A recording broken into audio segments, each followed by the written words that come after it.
Kapag usapang halo ng semento sa construction, karaniwan nating naririnig ito. Dagdagan mo pa ng tubig para madaling palahin. At oo, mas madali nga namang haluin at ibuhos ang konkreto kapag malabnaw o mas maraming tubig ang ilalagay sa halo. At isa pang epekto nito ay mas makinis tingnan, mas konti ang ampaw. Kaya kapag nakita ng kliyente o ang owner ng bahay, wow! Quality! Pero ang hindi alam ng marami, habang dinadagdagan mo ng tubig ang konkreto, unti-unti namang humihina ang strength nito.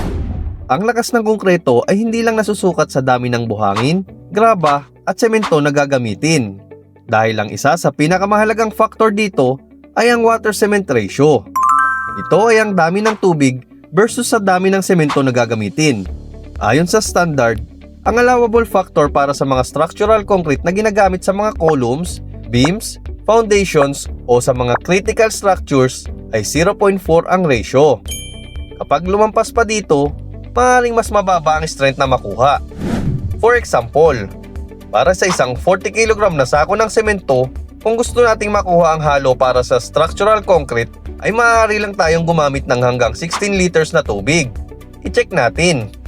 16 liters divided by 40 kg is equal to 0.4. Kaya sa pagtaas ng amount ng tubig, pagtaas din ng water-cement ratio. Mas flowable at mas workable ang concrete.